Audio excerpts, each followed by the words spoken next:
고린도전서는 사도 바울이 쓴 편지인데 이 교회는 많은 문제를 좀 안고 있었습니다. 교인들은 바울, 바나바, 베드로 등 자신이 선호하는 지도자에 따라 나누어져 있었습니다. 분열되었다는 것이죠. 서로 다른 지도자를 따르는 그 사람들을 비난하며 다투었습니다.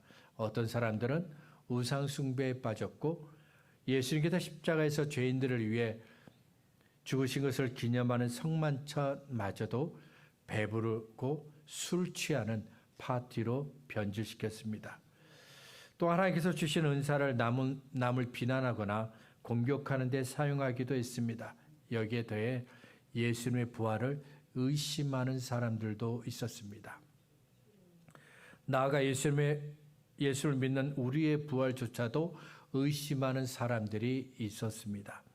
이런 상황 속에서 바울은 예수님의 부활과 성도들의 부활에 대한 진리를 다시 그들에게 가르쳐야 했습니다. 고린도전서 15장 3절부터 8절에서 바울이 이렇게 이야기합니다.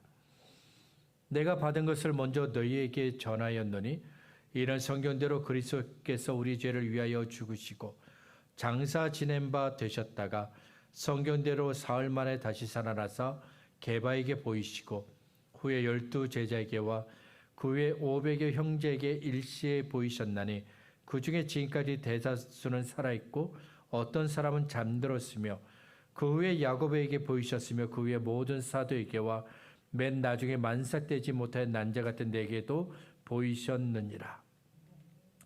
예수님께서 죽은 자 가운데서 부활하신 것을 증명하기 위해서 바울은 두 가지를 사용하는데 먼저 성경을 강조합니다. 바울은 고린도 교회 성도들에게 예수님의 부활의 중요성을 가르칠 때 성경대로 이 말을 반복해서 사용합니다.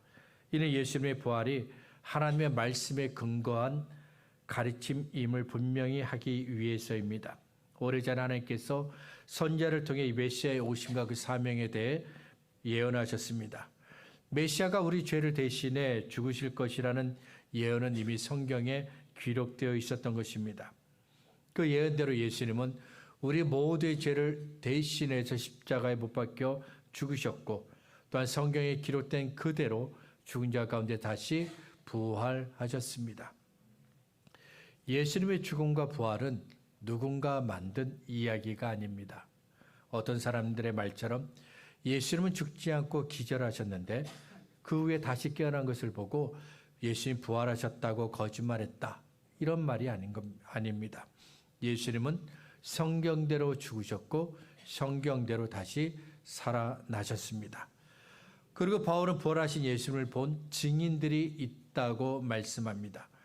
복음을 전하며 사람들에게 예수님께서 십자가에 못 박혀 죽으셨다는 사실을 말했습니다.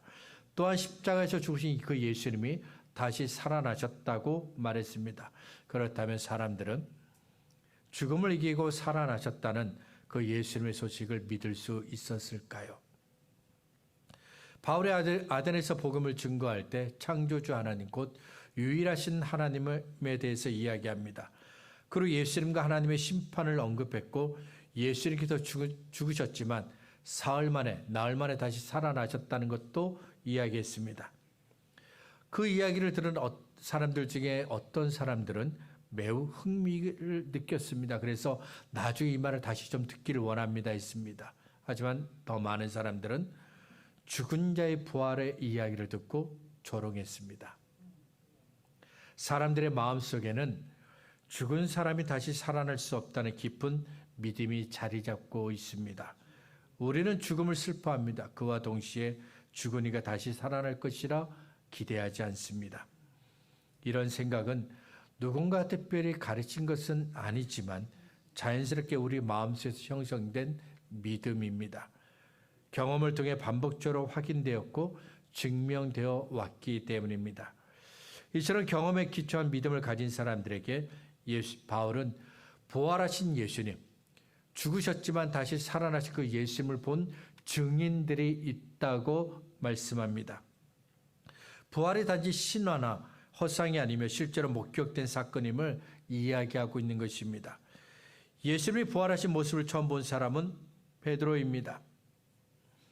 이어서 예수님의 12제자도 부활하신 예수님을 만났습니다.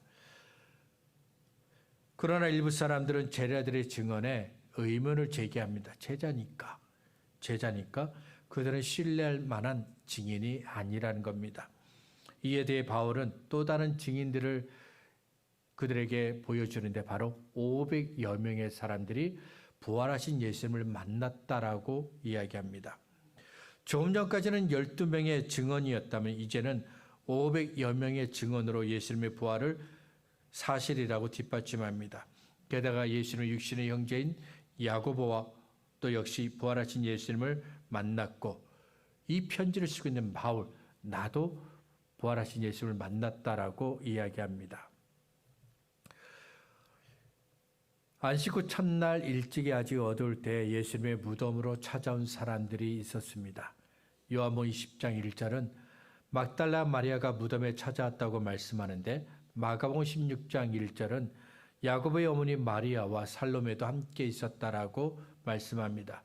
그리고 요한복음 20장 2절은 시몬 베드로와 예수님께서 사랑하셨던 제자 요한도 그 자리에 있었다고 말씀합니다.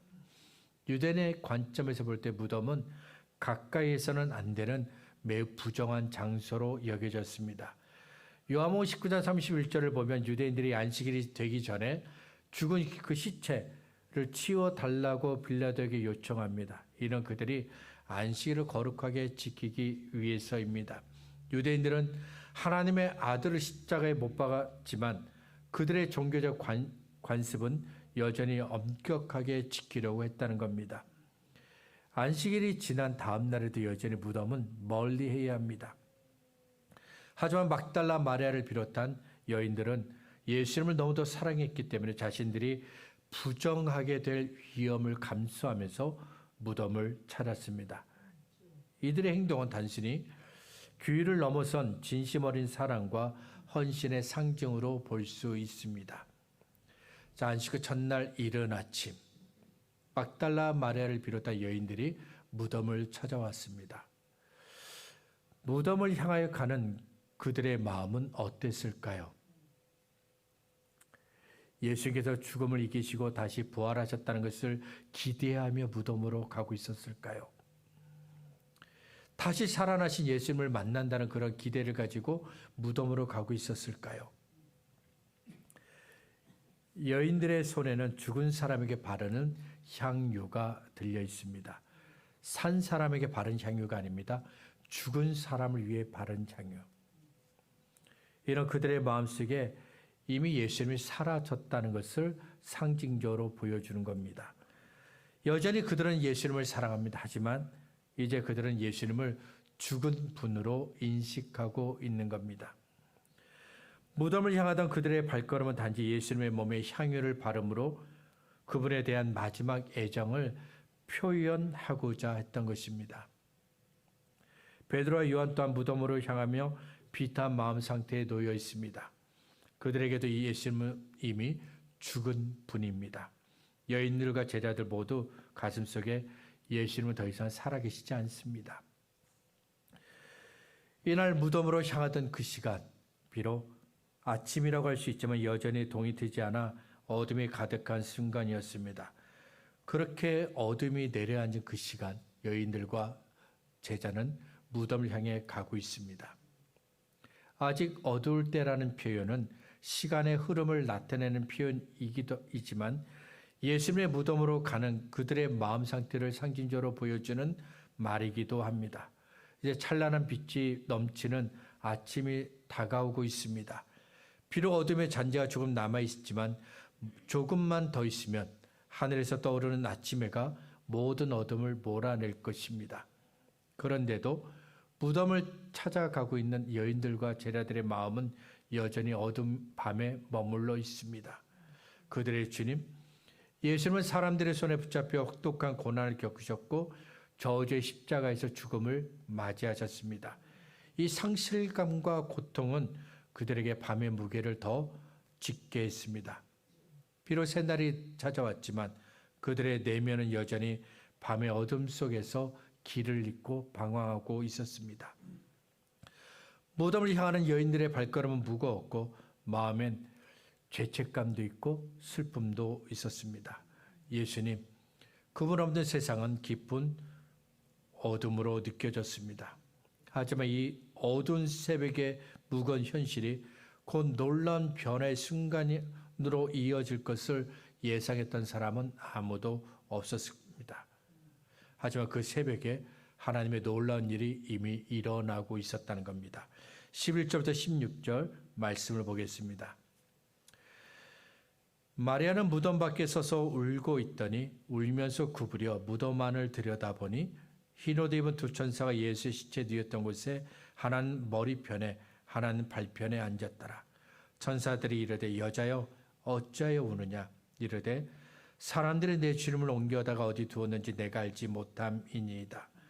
이 말을 하고 뒤로 돌이켜 예수께서 서 계신 것을 보았으나 예수님 서 계신 것을 보았어요. 그러나 예수이신 줄은 알지 못하더라. 마리아는 그가 동산직인 줄 알고 이르되 주여 당신이 옮겼거든 어디 두었는지 내게 이루소서 그리하면 내가 가져가리이다. 예수께서 마리아야 하시거늘 마리아가 돌이켜 히브리 말로 라보니 하니 이는 선생님이라는 말이니라. 막달라 마리아를 비롯한 여인들은 어둠 속에서 방황하고 있었지만 그들조차도 깨닫지 못했던 큰 변화가 이미 일어나고 있었습니다. 예수님의 부활은 죽음의 어둠을 뚫고 내리쬐는 아침 햇살과도 같습니다. 세상에 그 빛을 전하기 위해 오신 예수님의 부활은 그녀들 안에 남아있었던 공허와 절망과 슬픔 모든 것들을 몰아내는 새 희망의 서곡이었습니다. 그러나 부활하신 주님, 부활하신 예수님을 만나기 전까지는 제자들도 여인들도 아직도 그 사실을 알지 못했고 여전히 어둠 속에서 헤매고 있었습니다. 그들만의 이야기가 아닙니다. 그때와 마찬가지로 지금도 아침이 밝아오고 있는데 여전히 어두운 그 밤에서 벗어나지 못하는 이들이 있습니다. 예수님을 믿습니다. 예수님을 사랑합니다. 그렇지만 예수님께서 다시 살아나셨다는 것을 믿지 않고 죽으셨다는 것만 믿습니다. 그래서 빛은 하나도 없는 어두운 밤에서 벗어나지 못하고 있는 겁니다. 만일 여러분에게 당신은 예수님의 부활을 믿습니까? 이렇게 묻는다면 어떻게 대답하시겠습니까? 한번 스스로에게 물어보세요. 나는 예수님의 부활을 믿고 있는가? 부활절이 되면 사람들이 교회를 찾아 부활하신 예수님을 기뻐하며 축하합니다. 그래서 우리는 부활절에 교회에서 예배드리는 모든 사람들은 부활의 능력, 다시 사신 예수님의 부활을 믿는다라고 생각합니다. 정말 그럴까요? 저는 여기에 의문을 갖고 있습니다. 1900년대 초 영국 남부 웨일스 지방에 하나님께서 큰 부흥의 불길을 허락하셨습니다. 수많은 사람들이 복음을 듣고자 교회로 몰려 들어왔습니다. 그 열기는 뜨거워서 교회는 금방 닫혔고 미처 들어오지 못한 사람들은 교회 창문을 열고 그 창문을 통해 들려오는 말씀을 들었습니다. 이런 부흥 속에서 많은 사람들이 복음을 접했고 회심했습니다. 과거 탕자처럼 살던 사람들이 하늘 아버지께로 돌아와 예수님을 구주로 영접하며 새로운 삶을 살게 되었습니다. 그들은 고된 하루 일과를 끝마친 이후에 전에는 술주에 모여서 술을 한잔 마시며 노래하고 즐거워했지만 이제는 그 술집에 모여서 우리를 구원하신 하나님, 다시 사신 예수님을 말하며 믿음의 교제를 나누었습니다. 약 90년이 흐른 후 그 웨일즈 지방의 목회자들에게 물었습니다. 목사님, 예수님의 부활을 믿습니까? 적지 않은 목회자가 나는 예수의 부활을 믿지 않습니다. 대답했습니다. 그들은 모두 예수님을 믿습니다. 예수님을 믿기 때문에 신앙을 공부했고 목회자가 되었습니다. 하지만 예수님의 부활은 믿지 않습니다. 고난도 믿고 죽음도 믿지만 부활은 믿지 않습니다. 예수님의 부활을 믿지 않아도 목회자가 될 수 있는 것처럼 예수님을 믿지 않아도 교회 출석할 수 있습니다. 예수님이 죽음에서 다시 살아나셨다는 것을 믿지 않아도 교회에 나올 수 있습니다. 부활절에 교회 가서 예배를 드리며 예수님이 살아나셨다, 예수님이 부활하셨다 입으로 말할 수 있습니다. 부활하신 예수님을 만난 막달라 마리아가 제자들이 있는 그 집으로 돌아갑니다. 그리고 내가 부활하신 예수님을 만났다라고 그들에게 말합니다. 그런데 제자들은 이 말을 듣고도 믿지 않습니다. 요한복음 20장 19절은 예수님이 부활하신 그날 저녁 제자들이 한 곳에 모여 있었고 유대인들을 두려워하여 문을 굳게 닫았다라고 말씀합니다. 그날 아침에, 바로 그날 아침에 이미 예수님은 죽음을 이기고 부활하셨습니다. 마리아는 부활하신 예수님을 목격했고 베드로와 요한은 빈 무덤을 이미 확인했습니다. 그런데 여전히 제자들은 두려움과 의심 속에 머물러 있었습니다. 그날 저녁 그들은 닫힌 문 뒤에 숨어 있었습니다. 예수님의 부활을 온전히 믿지 못했기 때문입니다. 도마는 죽은 예수님이 다시 살아나셨다, 그 부활을 믿지 못했기에 당당하게 얘기했습니다. 내가 그 예수님의 그 손바닥에 못자국에 내 손가락을 넣어보고 예수님에게 창자국이 난 그 옆구리에 내 손가락을 넣어보지 않고서는 나는 믿지 못해 라고 말했습니다. 또 다른 제자는 예수님의 부활의 소식을 들었지만 절망과 슬픔 속에 예루살렘을 떠나 엠마오로 가고 있었습니다. 제자들의 이런 반응은 예수님의 부활을 받아들이기까지 얼마나 깊은 혼란과 의심에 사로잡혀 있는지를 보여줍니다. 고린도전서 15장 12절부터 19절은 예수님께서 죽은 자 가운데서 다시 살아나신 부활을 믿지 못하는 사람들에게 말씀합니다. 그리스도께서 죽은 자 가운데서 다시 살아나셨다 전파되거늘 너희 중에서 어떤 사람들은 어찌하여 죽은 자 가운데서 부활이 없다 하느냐. 만일 죽은 자의 부활이 없으면 그리스도도 다시 살아나지 못하셨으리라. 그리스도께서 만일 다시 살아나지 못하셨으면 우리가 전파하는 것도 헛것이요 또 너희 믿음도 헛것이며 또 우리가 하나님의 거짓 증언으로 발견되리니 우리가 하나님이 그리스도를 다시 살리셨다고 증언하였습니다. 만일 죽은 자가 다시 살아나는 일이 없으면 하나님이 그리스도를 다시 살리지 아니하셨으리라. 만일 죽은 자가 다시 살아나는 일이 없으면 그리스도도 다시 살아나신 일이 없었을 터이요 그리스도께서 다시 살아나신 일이 없으면 너희 믿음도 헛되고 너희가 여전히 죄 가운데 있을 것이요 또한 그리스도 안에서 잠자는 자도 망하였으리니 만일 그리스도 안에서 우리가 바라는 것이 다만 이 세상의 삶뿐이면 모든 사람 가운데 우리가 더욱 불쌍한 자이리라. 예수님께서 죽음에서 다시 살아나신 것은 확실한 진리입니다. 성경이 증거입니다. 그 부활을 목격한 사람들이 증거입니다. 그런데도 예수님의 부활을 믿지 않는다. 그렇다면 예수님을 믿는다고 말하기가 어렵습니다. 예수님의 부활을 믿지 않는다. 그렇다면 그 사람은 여전히 죄 가운데 머물러 있는 겁니다. 또한 예수님의 부활을 믿지 않는다면 아직 구원받지 않은 그런 상태에 머물러 있는 겁니다. 더 나아가 예수님의 부활을 믿지 못한다면 하나님의 자녀가 되는 그 놀라운 신분을 얻는 것도 불가능하고 영생과 천국의 소망도 가질 수 없습니다. 말씀을 정리하겠습니다. 부활하신 예수님을 만나기 전까지는 누구도 어두운 밤에서 벗어날 수 없습니다. 그러나 죽음을 이기고 다시 살아나신 예수님을 만나게 되면 그 어둠은 사라지고 찬란한 빛으로 가득 찬 아침을 맞이하게 됩니다. 죽음을 이기시고 부활하신 그 아침이 저와 여러분의 삶에도 임하기를 소망합니다.